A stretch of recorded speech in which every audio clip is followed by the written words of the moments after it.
All India rank 70 in UPSC CSE 2022 and this was my first attempt. So एक बहुत ज़्यादा important, अगर हम लोग अपना मेंस का एग्ज़ाम देखें तो उसके अंदर हमें पता है 3 हमारे जो है वो काफ़ी ज़्यादा प्लस पॉइंट्स रहते हैं, जिन पे ज़्यादा फोकस एरियाज जिनको कह सकते हैं, वो है हमारे एसे, एथिक्स एंड ऑप्शनल। हमें पता है ऑप्शनल इन इटसेल्फ ही है ना 500 मार्क्स की गेम है, एंड ऑप्शनल ऐसा है जिसके अंदर you can score from 210 to 310 to may be 350, है ना। तो इतना ज़्यादा रेंज है 100-150 नंबर का ऑप्शनल में, है ना। सो इसमें I think we can have no negligence और इसको अच्छे से करना ही पड़ेगा। So you know how to choose an optional. काफ़ी मेरे पास बच्चे आए तो मैंने सोचा कि इसके लिए एक सेपरेट वीडियो ही बना दी जाए कि है ना ऑप्शनल सब्जेक्ट कैसे चूज़ करें। सो स्टार्ट कर लेते हैं एक बार। So before starting this is an introduction about me, है ना। I am doctor Aditya Sharma. I have done my MBBS from government medical college and hospital Chandigarh, है ना। I have appeared in the UPSC CAPF exam 2021 as well as 2022. I have cleared both of them. I was not able to give the 2021 exam due to some reason, and 2022 का the interview was on 7th July, so I was not able to attend it क्योंकि तब तक civils का result आ गया था। Apart from that, I have been recommended as a captain, as a medical officer in the army, as well as assistant commandant in the CRPF as a medical officer. So overall ये मेरे बारे में है। So without further ado, let's go on to optional. So सबसे पहले optional की अगर मैं आपसे बात करूं, है ना, ऑप्शनल जो है उसके अंदर हमारे पास क्या क्या पैरामीटर्स होने चाहिए या क्या क्या पैरामीटर्स होते हैं जो हम लोग सोचते हैं कि इन्फॉर्म डिसीजन लेने से पहले। सबसे पहला, क्या हमारे को उस ऑप्शन में इंटरेस्ट है। दूसरा, क्या हमारे पास उस ऑप्शन की नॉलेज है। तीसरा है, क्या वो मेरा ग्रेजुएशन सब्जेक्ट था। और चौथा है कि क्या उसका मैंने सिलेबस और PYQs देख लिए और मुझे उनको देख के कैसा सा फील हो रहा है। ये 4 फैक्टर्स हैं that should be kept in mind, ठीक है। इंटरेस्ट, अगर आपका इंटरेस्ट है उस ऑप्शनल में तो आप ज़रूर उस ऑप्शनल को अच्छे से पढ़ पाओगे, and I think this should be of primary you know interest, जो है कि हमें टॉप पे ये चीज़ रखनी है ना, कि हम मेरे को अगर ऑप्शनल में इंटरेस्ट है तो मुझे वो लेना चाहिए, है ना। इसमें कोई दो राय नहीं है। बट अगेन एक बहुत ज़्यादा कंपाउंडिंग फैक्टर होता है कि अगर मेरा ग्रेजुएशन सब्जेक्ट मेरा इंटरेस्ट सब्जेक्ट नहीं है ना, तो मेनली क्या होता है कि अगर आपने अपनी ग्रेजुएशन अच्छे से करी है, इवन तो आपका उसमें इंटरेस्ट नहीं है, बट आपने इतना डिसेंट अमाउंट पढ़ लिया है, आपने उसके बाद सिलेबस और PYQs देखे हैं और आपको लग रहा है कि यार मुझे फिर भी आता तो है ही है ये सब कुछ, मैं थोड़ा सा पढ़ के कर लूँगा, then it could still be pragmatic that you choose something which is your graduation subject, है ना। एट द सेम टाइम जो अगर आपको बिल्कुल ही नया कोई ऑप्शन पिक करना है और आप अपनी ग्रेजुएशन से बिल्कुल ही नहीं करना चाहते और कुछ और है, तो थोड़ा सा इंटरेस्ट बेस पे हम लोग जाएंगे, है ना। थोड़ा बहुत प्रीवियस नॉलेज का भी फर्क पड़ता है कि आपको थोड़ा सा इजी लग रहा है। जैसे अगर साइंस बैकग्राउंड के हो और आपने एंथ्रो ले लिया है, आपको लग रहा है हाँ यार थोड़ा थोड़ा पहले ऐसा कुछ पढ़ रखा था और मेरे को समझ आ रहा है, देन नथिंग लाइक इट। तो थोड़ा सा नॉलेज का रोल आता है, but again I would keep interest primary, then graduation subject अगर है और मेरे को लग रहा है कि वो मेरे को फ़ायदा हो रहा है उससे, है ना। And ultimately syllabus and PYQs, जब भी आपको अपना फाइनल डिसीजन ऑप्शनल के लेके बनाना है after these first 3 points, then you should do this and then there should be your final result कि क्या है, ठीक है। सो बेसिकली ऐसे ही है ये। तो हम लोगों को ऑप्शनल अगर अपना डिसाइड करना है तो इन सारे पैरामीटर्स को माइंड में रख के ही हम लोग ये बात कर रहे थे इंटरेस्ट की, नॉलेज की और ग्रेजुएशन की। तो अगर फॉर एग्जांपल हम लोग मान लेते हैं, है ना, कि आपने अपना BA कर लिया है ना, you did it in history, पर आपको लगा कि यार हिस्ट्री में मेरे को इतना मज़ा नहीं आ रहा है ना। तो फिर आपने बोला कि नहीं, आपने थोड़ा थोड़ा पढ़ा तो आपको पता चला कि यार PSIR आप जब पॉलिटी लक्ष्मीकांत कर रहे थे आपको बहुत इंटरेस्टिंग लगी, ये वाला चेक मार्क हो गया। नॉलेज कोई बात नहीं अभी नहीं है, आपने कहा बाद में ले आऊँगा, ग्रेजुएशन सब्जेक्ट ये नहीं था। फिर आपने क्या करना है कि आपने PYQ देखने हैं PSIR के और आपने PYQ देखने हैं हिस्ट्री के। अगर आपको लगता है कि इस सब के बाद भी जो अपने PSIR वाले PYQs हैं आपको वो आ गए हैं तो बहुत बढ़िया है, आपसे टैकल हो रहे हैं तो अच्छा है।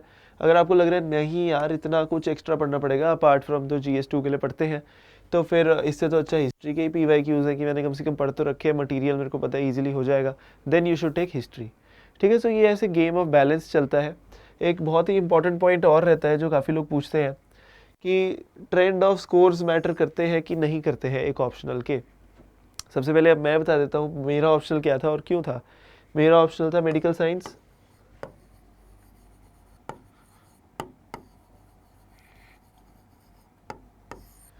क्योंकि मेडिकल साइंस एक ऐसा ऑप्शनल है जो मैंने क्योंकि MBBS किया है तो मेरे लिए थोड़ा नेचुरल था, मुझे थोड़ा सा इजी लगा था, मुझे लग रहा था कि हाँ यार इसको मैं थोड़ा सा इजीली टैकल कर सकता हूँ, है ना, अच्छे से कर सकता हूँ। तो इसलिए मैंने अपना ऑप्शनल जो था वो मेडिकल साइंस लिया था। मुझे एटलीस्ट ये भी था क्योंकि मेरा फर्स्ट अटैम्प्ट था और मैंने जो अपना प्रीलिम था वो इंटर्नशिप में ही लिख दिया था कि मुझे था एटलीस्ट चलो ऑप्शनल का जब मैं एग्ज़ाम दूंगा तो मैं कुछ ना कुछ तो लिख ही दूंगा, क्योंकि मैंने इतना पढ़ा हुआ था अच्छे से एमबीबीएस में कि अगर मैंने फिर PYQs देखे थे तो दे सीम्ड मैनेजेबल, कि हाँ हमारे कॉलेज के एग्ज़ाम जैसे ही थे। The only issue was that it was a very bulky optional, है ना। सो अगर मेरे को जैसे रिकमेंड करना हो किसी को तो मैं बोलूँगा अनलेस आपके पास बहुत ज़्यादा जील है अपने मेडिकल साइंस को लेके, या फिर आप अपना थर्ड ईयर में हो अभी and you are thinking of taking some optional, then you can take medical science. But अगर आपको इतना इंटरेस्ट नहीं है या आप ऑलरेडी ग्रेजुएट हो चुके हो and you think that you have left touch with your optional previous वाला, then I think it would be pragmatic to go for some other option like maybe anthro or something। ठीक है, सो थोड़ा सा हम लोग है ना चेक्स एंड बैलेंसेस के साथ चलेंगे। तो मैंने इसलिए लिया था क्योंकि मेरा फर्स्ट अटैम्प्ट था, मेरे पास और कोई ऑप्शन उठाने का टाइम नहीं था और मुझे लग रहा था PYQs देखे कि I could easily manage that, और मेरा इंटरेस्ट तो था ही, MBBS अच्छे से करा था, so that is why I took it. ठीक है, ट्रेंड ऑफ स्कोर्स मैटर। अब आपको बताओ मेडिकल साइंस एक ऐसा ऑप्शन है जिसके अंदर कंसिस्टेंटली जो टॉप स्कोर्स है वो हमेशा बिलो 300 ही रहे हैं, है ना, ज़्यादा आते ही नहीं है।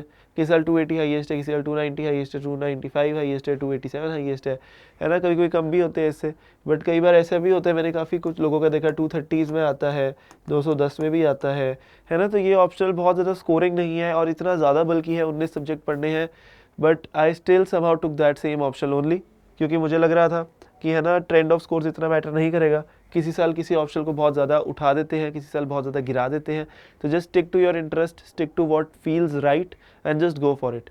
हो सकता है इस साल अगर PSIR बहुत अच्छा कर रहा है अगले साल ना करे, इस साल सोशियो बहुत बुरा कर रहा है अगले साल बहुत ज़्यादा कर जाए।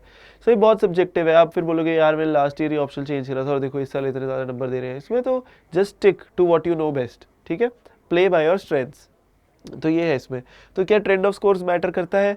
हाँ करता है, बट इतना नहीं करता कि मैं अभी से अपना ऑप्शनल बिल्कुल ही लूँ ही ना जिसमें मुझे इंटरेस्ट है। ठीक है, but at the same time हम लोग देखेंगे, एक नज़र रखेंगे कि कैसा ट्रेंड एनालिसिस रहा है पहले। ठीक है, फिर एक पॉइंट है कि व्हेन टू चेंज ऑप्शनल। ठीक है, अब ऑप्शनल चेंज करना बहुत ज़्यादा रिस्की गेम है ना। कई लोग करते हैं, मैं जानता हूँ पर्सनली 1-2 को जिन्होंने अपना ऑप्शनल 2-3 बार चेंज करा है और सिलेक्ट हो गए हैं, है ना। तो इसके अंदर बहुत ज़्यादा इंपॉर्टेंट और बहुत ज़्यादा मायने ये बात रखती है कि अगर मैं अपना ऑप्शन चेंज कर रहा हूँ तो मैं सोच समझ के कर रहा हूँ। मैंने अपना परफॉर्मेंस देख लिया है 2 मेंस में, यार 210, 220, 250 नंबर से मेरी बात ऊपर उठ नहीं रही है after doing everything right and consistently उसके अंदर मार्क्स नहीं आ रहे हैं, there is no scope for improvement उसके अंदर और ज़्यादा। ठीक है, तो I will be choosing some other optional and perhaps, क्योंकि वो ऑप्शनल या तो जैसे एंथ्रो का बूम आया था एकदम से, अब एंथ्रो का इतना ज़्यादा सैचुरेशन भी आ गया है कि मे बी उसमें इतना ज़्यादा फ़ायदा ना हो, है ना। तो मे बी अब ऐसा है, कुछ ऐसा नया आता है तो may be we can try to shift and take a risk, है ना, कि अगर आपको लग रहा है अपना पिछला ऑप्शन थोड़ा सा होपलेस है और अब बात नहीं बन रही है आगे। ठीक है, मैं पर्सनली सोच सकता था अपना ऑप्शन शिफ्ट करने की, अगर मेरा 2 अटेम्प्ट में 2 मेंस देता और दोनों में स्कोर अच्छा ना आता तो मैं सोचता यार मे बी मेडिकल साइंस में मार्क्स नहीं आ रहे हैं, then I might have shifted to something else, है ना। सो ये बहुत ज़्यादा सब्जेक्टिव है, but you should do it with caution, you should ask someone before shifting your optional, you should understand the material, you should understand the sources, you should see the PYQs, है ना, you should get an essence of what the optional is, you should see the previous course and then you should shift the optional, है ना। बहुत pragmatic है क्योंकि optional plays a very very big role in the mains, है ना। 1750 marks में से हमारा 500 तो ऑप्शनल ही है, तो बहुत ज़्यादा फर्क पड़ चुका है यहाँ पे इससे। ठीक है, सो इसलिए हम थोड़ा सा सोच के करेंगे काम। बाकी I think this is all about the optional, just bear in mind, है ना, कि हमारा इंटरेस्ट, नॉलेज, ग्रेजुएशन और सिलेबस, ये चारों चीज़ें आपने अच्छे से अंडरस्टैंड करनी है and then you have to choose your optional, because तभी उसकी बात बनेगी and then only you will be able to perform well in that paper, है ना। क्योंकि जितना ज़्यादा आपका इंटरेस्ट होगा किसी चीज़ को पढ़ने का, उतना ज़्यादा आप उसका आउट ऑफ द ब्लू चीज़ें पढ़ोगे और उतना ही पेपर लिखने में आपको मज़ा आएगा, उतना ही कंपाइल आप बेटर कर पाओगे, क्योंकि ऑप्शनल और GS के बीच में 5 दिन का गैप होता है, उसके अंदर अगर ऑप्शनल कंपाइल नहीं है तो बहुत दिक्कत आ जाती है बाद में। ठीक है, ऑप्शनल देखो सोर्सेज इजीली मिल जाए, टेस्ट सीरीज अवेलेबल हो, है ना, जो मेडिकल साइंस में दोनों ही नहीं थी, तो इसलिए थोड़ी सी दिक्कत आ जाती थी। तो आप अपना पूरा प्रैग्मेटिकली सोच के ऑप्शन लेना, है ना। बाकी मैंने देखा है काफ़ी लोग अब अपना ग्रेजुएशन सब्जेक्ट लेते हैं, they are also doing great, तो आप अपना थोड़ा सा पिक एंड चूज़ करके इन सारे पॉइंट्स को ध्यान रख के ऑप्शन चूज़ करना। ठीक है, so thank you so much everyone, all the best, है ना, and please choose your option wisely.